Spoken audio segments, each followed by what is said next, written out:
Transform your space with greenery instantly. Grab Pooja plastic planters in vibrant colors, stunning hook pot planter, gorgeous wall hanging designs and many more. आप में से जितने युवा हैं तब आप अपने मां बाप के साथ बच्चे रहे होंगे, यानी 10 वर्ष पहले स्वाभाविक रूप से मां बाप के ऊपर पूरी तरह आश्रित, न वर्तमान की चिंता न भविष्य की चिंता, और हर मां बाप अपने बच्चे को किसी भी अपशकुन से बचाती है। लेकिन दुर्भाग्य से 2017 के पहले तत्कालीन राज्य सरकार ही प्रदेश की सबसे बड़ी अपशकुन बन चुकी थी।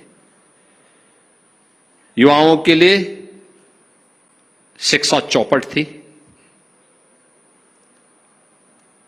कौशल विकास की कोई व्यवस्था नहीं थी, मॉडर्न टेक्नोलॉजी के साथ युवाओं को जोड़ने के लिए कोई भी प्रयास नहीं थे। स्कूली शिक्षा हो या कोई भी अभियान, ये सभी नदारद थे।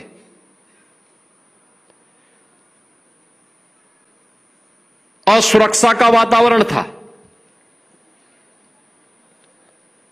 न बेटी सुरक्षित थी, न व्यापारी सुरक्षित था। युवा के सामने पहचान का संकट था। अगर किसी ने कोई डिग्री ले ही ली, कहीं से कोई जाकर के प्रयास करके कोई डिग्री, कोई डिप्लोमा, कोई सर्टिफिकेट प्राप्त कर भी दिया तो यूपी के अंदर तो काम नहीं था, यूपी के बाहर जाता था तो यूपी के नाम पे लोग वैसे चिढ़ते थे, इसलिए यूपी के बाहर कोई सम्मान भी नहीं था। ये पहचान का संकट था। सरकारी नौकरी पर एक खानदान का अधिकार था। या तो नौकरी निकलती नहीं थी, नौकरी निकल गई तो चाचा भतीजे की जोड़ी वसूली के लिए भी निकल पड़ती थी, और बिना पैसे के कुछ काम होता नहीं था। न्यायालय को स्टे करना होता था।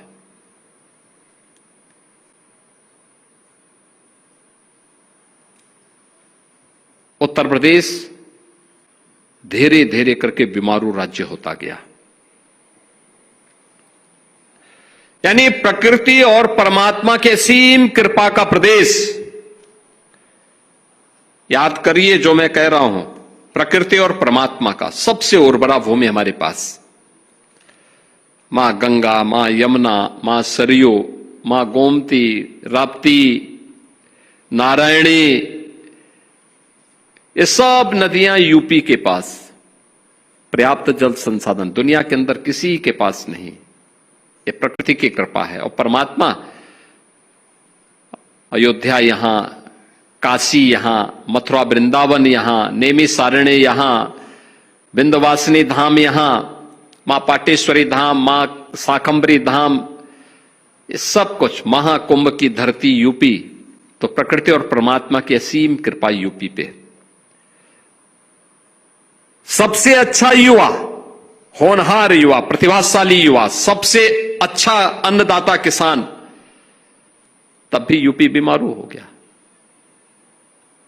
बीमारू यूपी नहीं हुआ था, तत्कालीन सरकार की मानसिकता बीमार थी। उनके कृत्य बीमारू मानसिकता के प्रतीक थे। युवाओं के लिए नौकरी नहीं,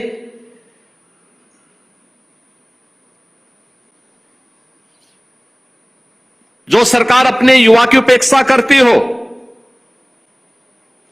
अपने कारीगर को प्लान करने के लिए मजबूर करती हो, अपने अन्नदाता किसान का अपमान करती हो, उस सरकार के लिए कोई जगह नहीं होनी चाहिए। और सरकार नहीं,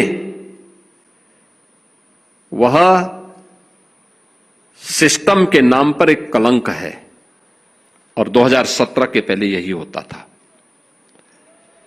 2017 के बाद कैसे परिवर्तन हुआ, आपको मैं एक उदाहरण बताता हूं। लखनऊ में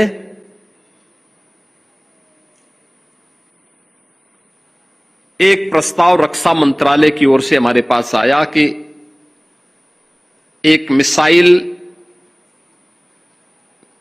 के लिए हमें जगह चाहिए। स्वाभाविक रूप से और भी जगह से कंपटीशन था, तो एक प्रस्ताव आया डीआरडीओ से कि अगर, और आदरणीय रक्षा मंत्री जी ने भी कहा कि फ्री में लैंड मिलेगा तो अच्छा रहेगा, क्योंकि हम चाहते हैं कि लखनऊ में हो निवेश। बहुत सारे लोग विरोध कर रहे थे। मैंने उस समय के अपने अपर मुख्य सचिव गृह, जो आज मुख्यमंत्री के सलाहकार के रूप में भी काम कर रहे हैं, अवनीश अवस्थी जी को मैंने कहा, अवस्थी जी थोड़ा देख के थोड़ा प्रयास करो कहां लैंड मिल सकती। कोरोना कालखंड था, ये लोग गए, इन्होंने एक जगह जमीन देखी, लगभग 200 एकड़ लैंड, कहा कि लैंड है, उसको हम तत्काल कर लेते हैं। हमने कहा आप लग करके इसको आगे बढ़ाइए।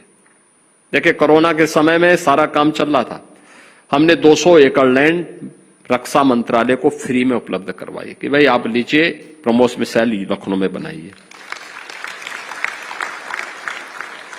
वे लोग आए, वो लोग, क्योंकि उसमें से एक कुछ लोग ऐसे भी थे जो चाहते थे ये यहां से बाहर चाहे कहीं और जगह लगे। हमने कहा नहीं, लखनऊ में लगेगा, और हमने कहा जो भी होगा हम देंगे। बहुत सारे लोगों ने कहा, अरे साहब यूपी जैसे राज्य में आप कर रहे हैं। हमने कहा चिंता मत करिए, देखना इसका लाभ होगा। जब उनका कार्य प्रारंभ हुआ, वे लोग मिलने के लिए आए, उन्होंने कहा था हमारे लायक कोई सेवा। मैंने कहा एक काम करना, आपका जब ये ब्रह्मोस मिसाइल का बनकर के तैयार होगा, आप सिलेक्शन करेंगे तो यूपी के नौजवानों को सिलेक्शन करना, एक सेंटर में कहीं एक जगह करना। उन्होंने कहा साहब हम भी चाहते हैं। मैंने फिर से अवनीश अवस्थी जी को लगाया, एकेटीयू को सेंटर बनाया। एकेटीयू सिलेक्शन की इस प्रक्रिया का कैंपस सिलेक्शन करेगा। ऑपरेशन सिंदूर के ठीक 3 दिन पहले जब हम लोगों को इसको लॉन्च कर उसका उद्घाटन करना था, संजोग से माननीय रक्षा मंत्री जी नहीं आए, मुझे एक उस कार्यक्रम को करना पड़ा। मैं गया था। यूपी के 500 नौजवान जिन्होंने आईटीआई किया, पॉलिटेक्निक किया था या इंजीनियरिंग किया था,